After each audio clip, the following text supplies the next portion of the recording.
We are back once again with the infamous Chevy Impala Hacked and Reloaded Part 3. So, update on this car. It sat for a few months, right? Because remember, I diagnosed it had a bad PCM. She took it to a shop. They gave her a quote of like $700. But after a few months, she finally got the money together.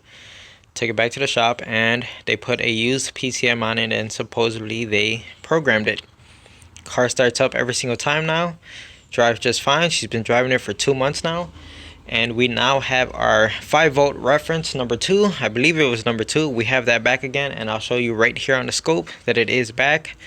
So yeah, it's been checking out. She's been driving the car. She said no real issues with it. It's been driving nice and smooth. So I'm really happy to see that I made the right call on calling a bad PCM on this car.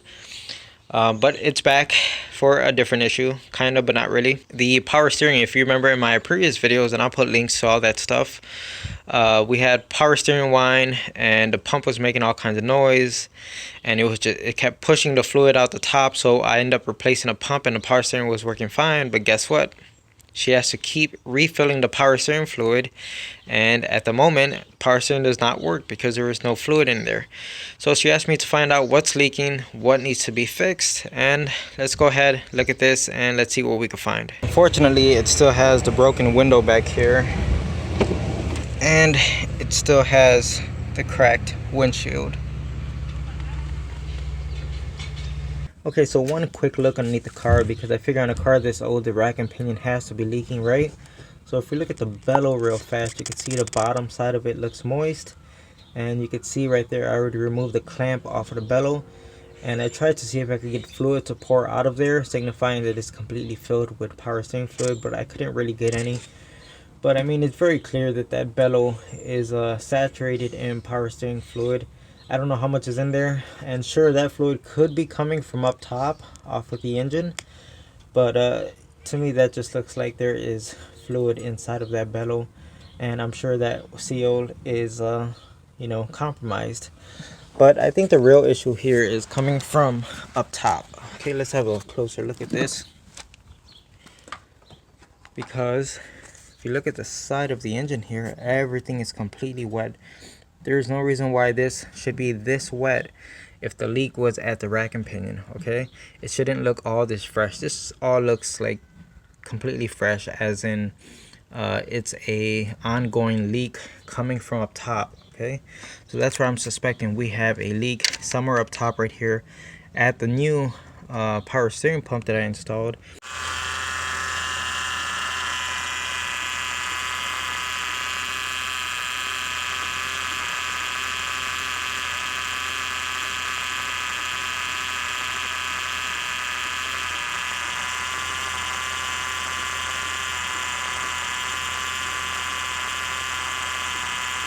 Alright, so you guys just saw that we have a leak at this hose right here that connects to the back side of the power steering pump. So I'm hoping that we can maybe replace this hose and it'll fix our issue. So that's the first thing I'm going to try. You even just saw a drip right there. Look what I noticed. So here goes the first clamp, right? That clamp is not doing anything. Let's look at the lower clamp. That one's even worse.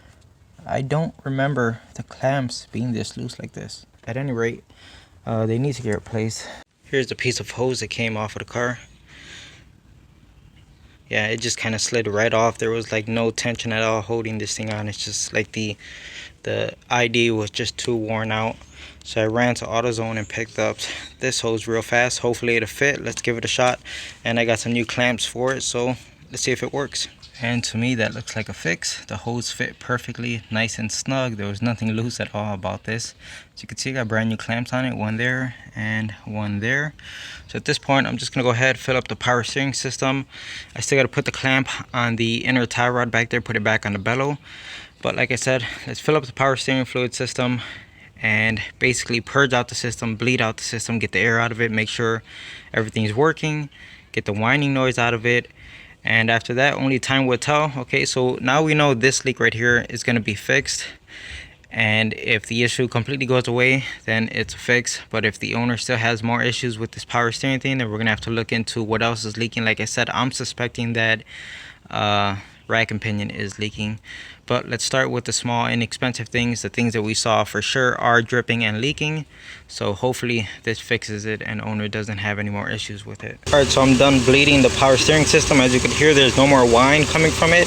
Took it out for a test drive. The power steering works great now. So yeah, it's just one of those things. Give it back to the owner, and if it develops another issue where it's still running out of power steering fluid, well, we'll find the next leak and fix that one. But for now, that leak is fixed. So that's it for this Chevy Impala. Alright, so we're not done with the Impala. Alright, so the owner told me that the horn doesn't work. Alright, so let's go ahead and look into that. I already pulled off the fuse cover right here, and the horn is going to be a 15 amp right at the bottom right there. So it's going to be this one. I've already gone ahead, pulled it out, and made sure that the fuse is good. I even used my multimeter on continuity to make sure that the fuse is good. We don't have an issue there. Alright, so what I was going to do is try to set up a test light or something and then start hitting the horn switch, see if you can see the test light light up. But I can't think of anything easy to hold the test light in place, and I don't have someone here to help me.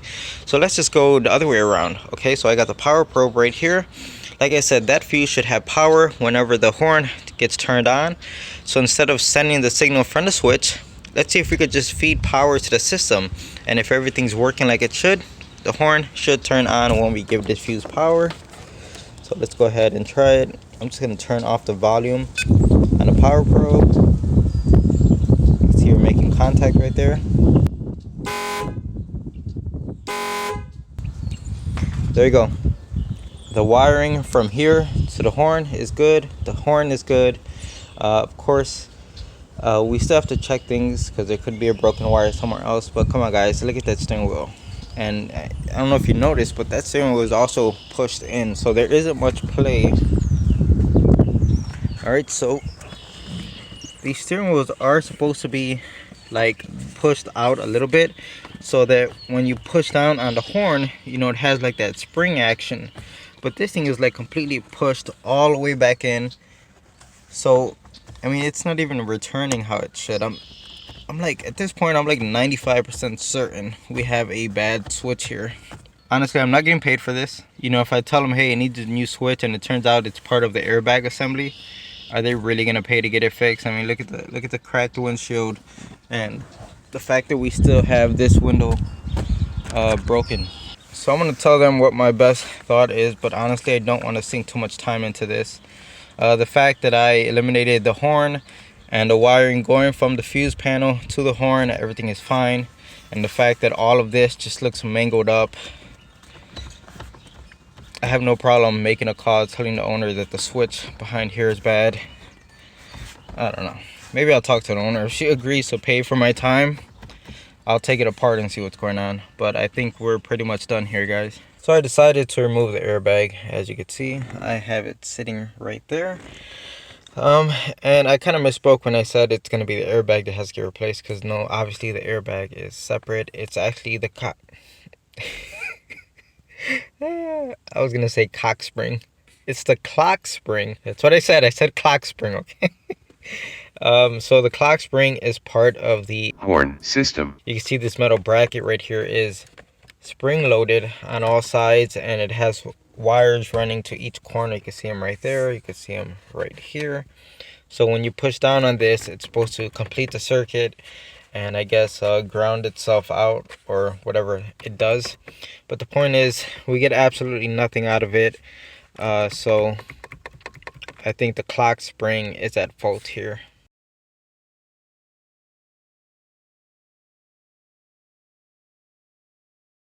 So that's going to be it for this Impala. This bad boy is on its way to recovery. Cocaine is one hell of a drug.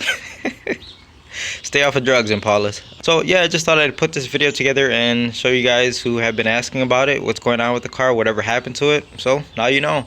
And I appreciate you guys watching and coming along. And let me know what you think about this car. Is it still worth fixing? Well, of course, it's driving now, right? But I think to really just send it, it needs a new side glass and a new windshield. And honestly, the car might be okay. She might get some time out of it. As much money she's dumped into it recently. But that's it for this one. Thanks for watching.